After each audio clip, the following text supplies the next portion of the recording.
This is the MacBook Neo, and it represents a seismic shift in Apple's strategy. A strategy that moves away from selling hardware and towards selling services and financial products. And in this video, we're going to get into the over 20-year history of tech innovations that allowed Apple to get to the point where they're selling this device. Wow, look at it. It is Apple's $599 new MacBook. It's ultra cheap. It's hardly cutting edge. It doesn't even have Thunderbolt ports. They don't even have two USB 3 ports. One of them's USB 2, which I think is needlessly confusing for a lot of people, particularly the kind of customers who are going to buy this thing. But none of that matters. This computer is $600. Para usar español estadounidense. Go fuck yourself, all right?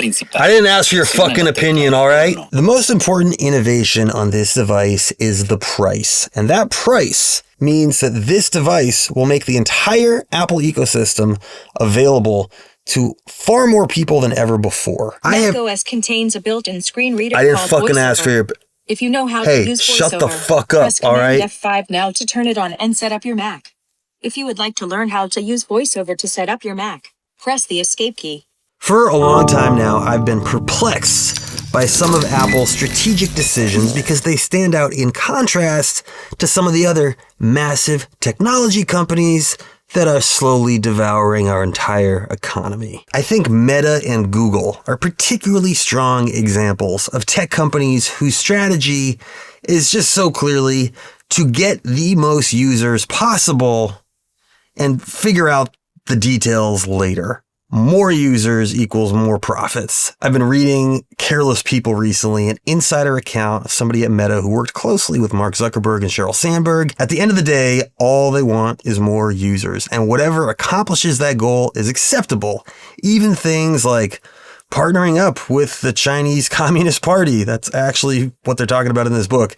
That's acceptable if it gets Meta on track to getting more users and more growth. This is a good book. Apple historically hasn't really prioritized getting the most users. If you travel anywhere in the developing world, countries like India, Brazil, Indonesia, you're going to see a lot of people who aren't necessarily that wealthy using probably Android phones and lots of Google services. Google Maps, everybody's using YouTube. Google's strategy is also just get everybody using Google services and figure out the details later. That's why they invented the Android operating system. That's why they sell the Chromebook, because they want to get people who otherwise can't afford a really premium product into their ecosystem, get them using their products, figure out the profit strategy later. If you go to some of these large lower income countries like Brazil, India, you don't see a lot of people using Apple devices. Apple's long-term strategy has always been about getting the wealthiest slice of the market, but not the largest slice of the market. This strategy of focusing on the most affluent consumers only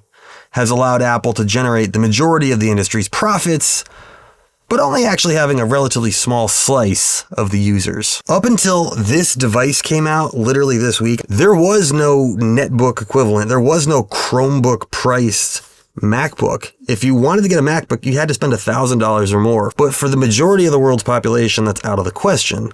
And so getting this price point, a $600 functional, well-built computer, suddenly Apple is competitive with a much larger share of the world's population than ever before. They're also competing aggressively in the education market where the Chromebook dominates, the idea being to target young people with lots of brain plasticity and many years of consumerism ahead of them and get them using Apple before they become too rigid in their consumption habits. And that then enables them to consume more Apple products, not just hardware, but also services, which in the past decade, increasingly Apple has slowly been ratcheting up. Maybe they apply for the Apple credit card, which allows you to finance a lot of Apple products. They start signing up for iCloud, Apple Music, Apple TV, Apple Fitness Plus. I don't even know what the fuck that is. Apple Arcade. There are so many ways you can now give Apple money every month through a subscription service. The way you get to a $600 MacBook is not by inventing anything new. This device, the MacBook Neo, is enabled by an over 20-year-long transition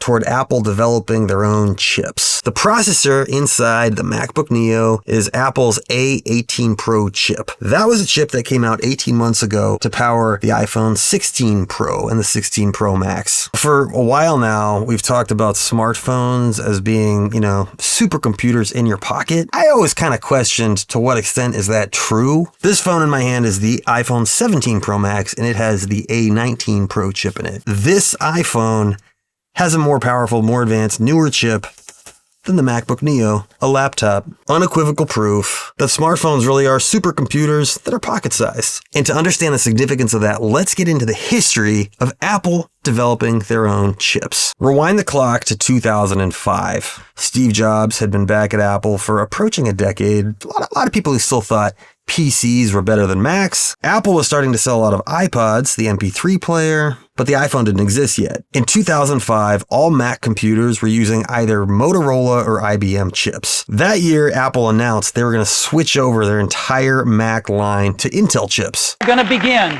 the transition from the Power PC to Intel processors. When we look at Intel, they've got great performance, yes, but they've got something else that's very important to us. Just as important as performance is power consumption. By 2006, we're going to transition all of our products over to be using Intel processors through the course of this year. 2006 was the year that Apple invented the term MacBook.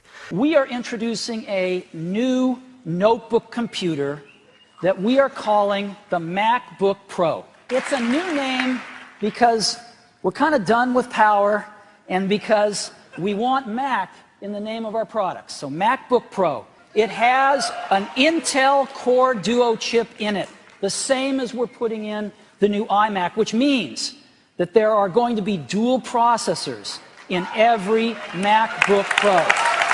Now, in 2005, Apple was behind the scenes developing the very first iPhone, and they asked Intel to partner with them to develop a specialty chip for mobile phones. Steve, I wanted to report that Intel's ready.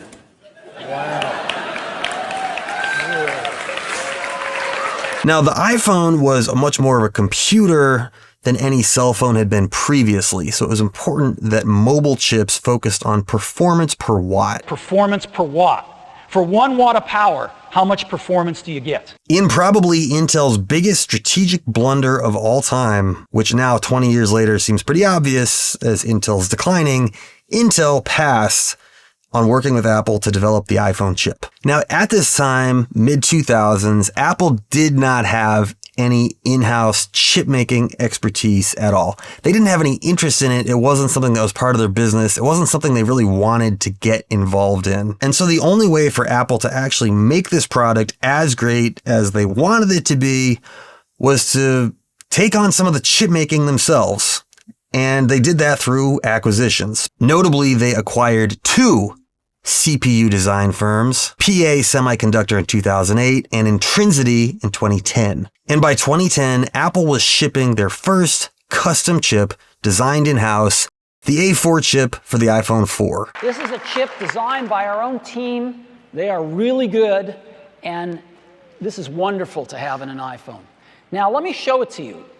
And so you have to kind of hunt to find the A4 chip, but it's right there. In 2011, Apple started working with Taiwan's semiconductor manufacturing company to manufacture some of their in-house chips for the iPhone. By 2014, Apple had become Taiwan Semiconductor Manufacturing Company's largest and most important customer. By the time we get to 2018, 2020, at that point, Apple has become such an important customer to TSMC, they have allowed TSMC to increasingly become the most advanced chip maker in the world. TSMC has given Apple priority to get first dibs on their most cutting-edge manufacturing processes, which effectively means that by 2018, 2019, 2020, the chips going into the latest iPhones are the most advanced chips in the world. They've got the smallest transistors, they're the most power efficient. There's no other chip on the planet as advanced as those inside the iPhone. By 2020, Apple had 10 years of experience not just developing, but shipping products with their own custom in-house designed chips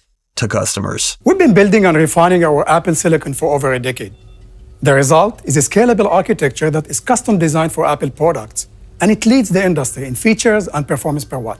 And so in 2020, Apple announced the M series chip for their laptops. The Mac has had three major transitions in its history: the move to PowerPC, the transition to Mac OS X, and the move to Intel. And now it's time for a huge leap forward for the Mac. The Mac is transitioning to our own Apple silicon. We envision some amazing new products, and transitioning to our own custom silicon is what will enable us to bring them to life. And by 2023, Intel had been eliminated across Apple's entire product line. By 2023, Apple is developing all of their own chips in-house. So you've got the A series chips for phones and iPads, and you've got the M series chips for computers. So here we are in 2026. This is the MacBook Neo. This computer, again, uses a mobile chip. It doesn't use one of the M series chips. It uses the A18 Pro chip from the iPhone that came out a year and a half ago. The economies of scale they're pulling from the iPhone are enabling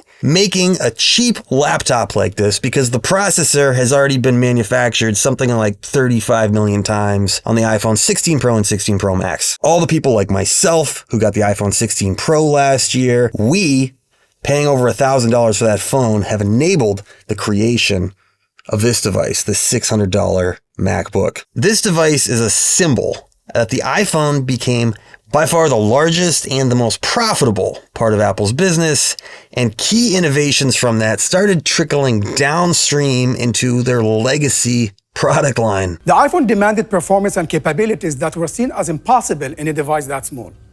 This is where we developed our relentless focus on performance per watt. For a huge slice of the world's population, buying a new Mac computer is now something they can afford. That's my interpretation of it. Thank you so much for watching me mansplain. My name's Will Chilton. This is my YouTube channel. I'm a video producer based in New York City. Being a YouTuber is kind of my side gig. Obviously, I don't have a ton of subscribers yet, but if you subscribe, that'll signal to me and everybody else that me investing my time, attention, effort, money, everything into these YouTube videos, clearly this is something worth doing. And on a personal note, I'm somebody, I've literally never had a lot of social media success. I've never had thousands of followers on any platform. That's never been something that's motivated me. So the fact that you somehow found your way to this video and made it to the end of this video right now, it means the world to me. And I want to thank you very sincerely for finding your way here to the Will Chilton YouTube channel. Thank you so much, and goodbye.